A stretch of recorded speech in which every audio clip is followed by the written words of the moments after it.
उनका स्टाइल है, उसके कारण उस बच्ची को अपना जान बचाने के लिए आग में अपने आप को जला करके अपनी हत्या करनी पड़ी। एक मुख्यमंत्री जो स्वयं महिला है, उनके राज्य में एक 14 साल की ट्राइबल बच्ची अपने आप को जिंदा जलाती है, सिर्फ और सिर्फ अपनी इज्जत और परिवार की इज्जत बचाने के लिए। और मुख्यमंत्री सजानो घटना, लव अफेयर, ऐसे छोटे छोटे तुच्छ शब्दों का प्रयोग करके जनता का, पश्चिम बंगाल की नागरिक का अपमान कर दिया है। और आज पश्चिम बंगाल की स्थिति देखिए, लॉ एंड ऑर्डर किस तरह से चरमराई हुई है। कल ही जो है 5 बच्चे मालदा के अंदर में क्रिकेट का गेंद समझ करके उससे खेलते हैं और वो बम निकलता है, जब वो फटता है तो 5 बच्चे घायल हो जाते हैं। ये बम, बारूद, बंदूक की फैक्ट्री।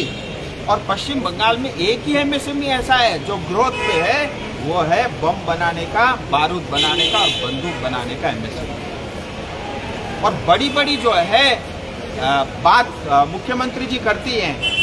आप देखिए, अभी बिजनेस इकोनॉमी समिट हुआ पश्चिम बंगाल में, कलकत्ता में, और आप कल्पना करिए आज तक 16 लाख करोड़ रुपए का इन्वेस्टमेंट एमओयू साइन हो चुका है, लेकिन धरती में 1 रुपए का काम नहीं हुआ। मुझे बड़ा दुख के साथ कहना पड़ता है, जब देश आज़ाद हुआ, पश्चिम बंगाल की इकोनॉमी भारत के जीडीपी में 33% कंट्रीब्यूशन पश्चिम बंगाल का होता था, जो आज मात्र 3% रह गया है। आप कल्पना करिए, इतना बिलियंस ऑफ डॉलर आज एफडीआई, विदेशों से इन्वेस्टमेंट भारत आ रहा है। 2011 में पश्चिम बंगाल में 1% जो है एफडीआई आता था, आज 2022 में भी मात्र 1% है। पश्चिम बंगाल का युवा बेरोजगार है। और कल ही हमने जो एक प्रोटेस्ट रैली की कलकत्ता में, आप सब ने देखा होगा आज किस तरह से शिक्षा में राजनीतिकरण हुआ है। और ये स्वामी विवेकानंद जी की धरती, और ये जो है गुरु रविंद्रनाथ टैगोर जी की धरती, इसको कलंकित करने का काम टीएमसी और ममता दीदी ने किया है। आज पश्चिम बंगाल का युवा बीएड और जो है डिग्री करने के बाद, डीलेट करने के बाद, डिप्लोमा करने के बाद वो बेरोजगार रहने को मजबूर है। और जब रोजगार के लिए मेरिट लिस्ट निकलता है, जिन शिक्षकों का उसमें नाम होता है उनको नौकरी नहीं मिलती। जो लोग टीएमसी के साथ जुड़े हैं, उनके कार्यकर्ता, उनके पालतू गुंडे और उनके जो समर्थक हैं, उनका लिस्ट में नाम आ जाता, उनको नौकरी मिलती है। दादा, अब पश्चिम बंगाल का युवा चुप नहीं रहेगा। और विशेष करके नॉर्थ बंगाल में तो आप कल्पना कीजिए, यहाँ पे जो है कोई भी कमीशन, स्कूल कमीशन है ही नहीं। यहाँ तो आंख बंद करके सब कुछ टीएमसी के हिसाब से होता है। आने वाले समय में नॉर्थ बंगाल के युवा बड़ा आंदोलन को जन्म देंगे। हम सड़क पे उतरने को मजबूर हैं। अगर यही रवैया टीएमसी और ममता दीदी का रहा तो नॉर्थ बंगाल वो पहला क्षेत्र होगा जहां टीएमसी को शून्य करके हम ये दिखाएंगे। ये हमारा कसम है, ये हमारा वादा है। और मैं गोरखा हूँ, जो बोलता हूँ उसको करता हूँ, जो नहीं बोलता मैं उसको भी करता हूँ। दादा, माननीय गृह मंत्री जी का एक दौरा है नॉर्थ बंगाल में, स्पेशली सिलीगुड़ी में, उसके बारे में कुछ बताइए, क्या क्या कार्यक्रम। गृह मंत्री जी का 3 दिन का दौरा पश्चिम बंगाल का है। वो 1.5 दिन करीब नॉर्थ बंगाल सिलीगुड़ी में रहेंगे। रात्रि विश्राम भी उनका सिलीगुड़ी में होगा। और यात्रा के दौरान सांगठनिक बैठक भी होगी, कार्यकर्ताओं को संबोधित भी करेंगे। सिलीगुड़ी में एक पब्लिक रैली भी होगी। और इसके अलावा भारत के गृह मंत्री होने के साथ वो यहाँ की लॉ एंड ऑर्डर की सिचुएशन और यहाँ की नॉर्थ बंगाल की जनता के साथ हो रहा भेदभाव और यहाँ पे होने वाले विकास कार्यों की समीक्षा भी करेंगे। हम सब जानते हैं, दार्जिलिंग 4 इंटरनेशनल बॉर्डर से लगा हुआ ये इलाका है। और जिस तरह से आए दिन मालदा या सिलीगुड़ी में जो बम मिल रहे हैं, जिस तरह से रोहिंग्यास रोज पकड़े जा रहे हैं, ये हमारे लिए बड़ा चिंता का विषय है। और चिकन्नेक क्षेत्र को, सिलीगुड़ी को हम सिर्फ टीएमसी या ममता दीदी के सहारे नहीं छोड़ सकते और इन सब की भी समीक्षा होगी।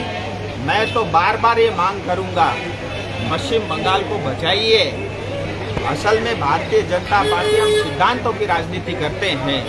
इस सिद्धांत के राजनीति के करने के साथ हमारे साथ एक समस्या ये भी है, आज अगर कांग्रेस की राज्य में सरकार होती, कम से कम 10 बार इस सरकार को बर्खास्त कर चुकी होती। लेकिन हमें जो शिक्षा मिली है, हम जिस सिद्धांत की राजनीति करते हैं, लेकिन मेरा फिर भी आपके माध्यम से भारत के राष्ट्रपति, प्रधानमंत्री, गृह मंत्री, सभी वरिष्ठ नेताओं से, चाहे बीजेपी के हों चाहे विपक्ष के हों, मैं उनको हाथ जोड़कर ये निवेदन करता हूँ, बंगाल की स्थिति बहुत भयानक है। यही स्थिति रहा, या तो ये ग्रेटर बांग्लादेश बनेगा या भारत का ये दूसरा कश्मीर बनेगा। इसको बचाना भारत के लिए बहुत अनिवार्य है। मैं यही आपके माध्यम से दादा, वैसे एक प्रश्न का उत्तर देते हुए माननीय गृह मंत्री जी कहे थे कि बंगाल में आना तो अपना जान गंवाना, तो उस जगह पे खुद बंगाल में आ रहे हैं, तो आप क्या कहेंगे, किस तरह से देखते हैं इस टिप्पणी को? देखिए, आप इस टिप्पणी की गंभीरता को समझिए।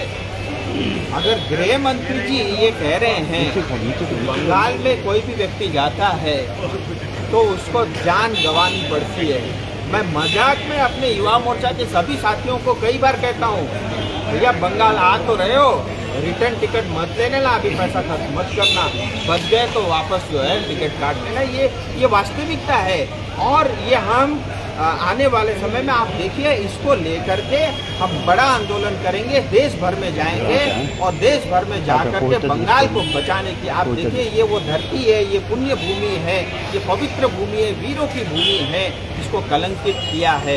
मैं इतना ही नहीं, 300 से ज़्यादा युवा मोर्चा के कार्यकर्ता देश भर से पश्चिम बंगाल में आए हैं। जितने जिलों में आएंगे, जितने जिलों में ये हिंसा हुई है, जहाँ हमारे कार्यकर्ता की मौत हुई है, उन सब के परिवार से मिलने की एक बड़ी योजना। दादा, आज माननीय प्रधानमंत्री जी से मुख्यमंत्री का मीटिंग है कोविड के बारे में, क्या कहेंगे? देखिए, देश के प्रधानमंत्री, किसी भी स्टेट के मुख्यमंत्री, उनका एक अलग संबंध और अलग प्रोटोकॉल होता है, मुझे उसमें कोई टिप्पणी नहीं करनी है। लेकिन मेरा निवेदन है भारत के प्रधानमंत्री जी से, जब भी दीदी आपसे मिले, कृपया पहले आप ये कहिए कि इतनी सारी हत्याएं पश्चिम बंगाल में क्यों हो रही है, इतनी सारी बच्चियों के साथ बलात्कार क्यों हो रहे हैं, इतना करप्शन और कटमनी क्यों चल रहा है, इतना बम बारूद और बंदूक की फैक्ट्री को आप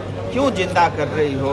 मैं इतना निवेदन जरूर करूंगा, प्रधानमंत्री होने के साथ उनको हर एक से मिलना उनको ये पड़ेगा। कोई मुख्यमंत्री समय मांगती है तो शायद वो मना नहीं कर सकते, लेकिन मेरा इतना आग्रह रहेगा कि ममता दीदी को कड़े शब्दों में प्रधानमंत्री जी को उनको सब प्रश्न राजू जी, एक सवाल है कि पश्चिम बंगाल का आपका जो संगठन है वो अभी कैसा हालत में है, क्योंकि अर्जुन सिंह, उसके बाद सौमित्र खान, उसके पहले शांतनु ठाकुर, ये सब किंतु थोड़ा सा अलग टोन से बात कर रहा है, जो कि बीजेपी का संगठन के लिए अच्छा नहीं है। तो अगले जो चुनाव है लोकसभा के 2024 में, कितना आप लोग मोड़ के खड़ा होने से कहिए, खास करके दार्जिलिंग में भी? देखिए, हमारा संगठन बहुत मजबूत है। कल ही आपने कलकत्ता में छोटा एक डेमो देखा होगा और आने वाले समय में पूरे पश्चिम बंगाल में आप देखेंगे।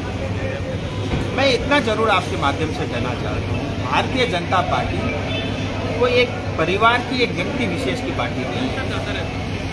ये दुनिया की सबसे बड़ी पॉलिटिकल पार्टी, सबसे बड़ा संगठन है और कई बार जब नेता अपने आप को संगठन से ऊपर मानता है, ये उसकी कमी है, संगठन की नहीं है। हमारी संगठन पवित्र है, गंगा की तरह अमृत है और ये वो संगठन है।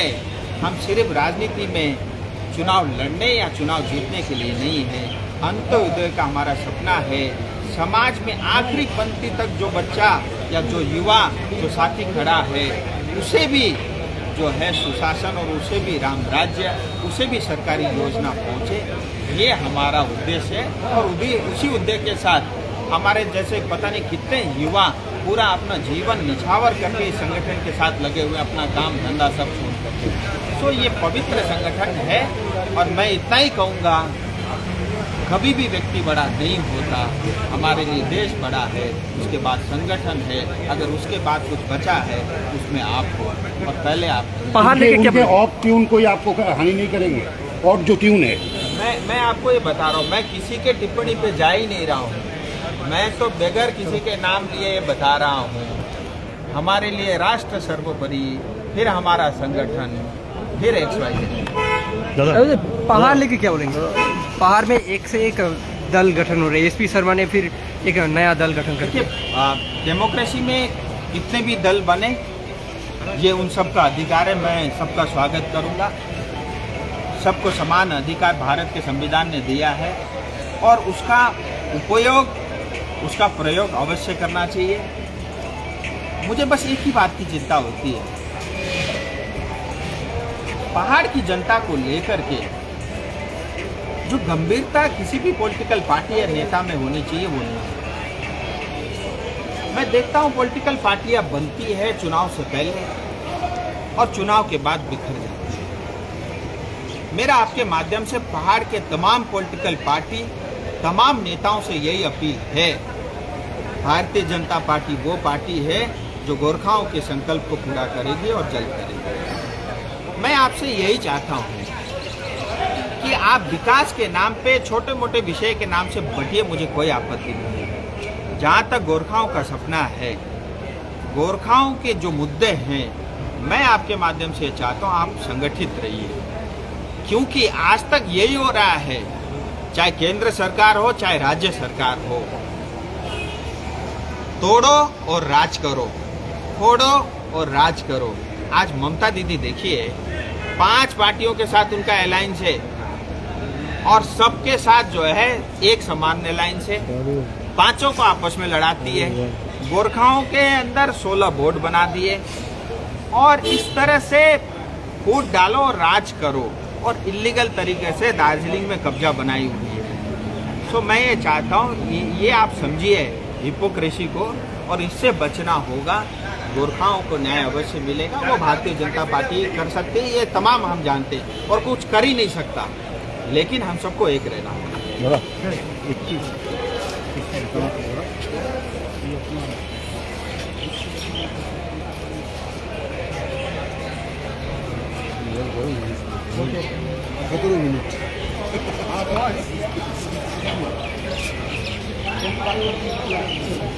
मिनट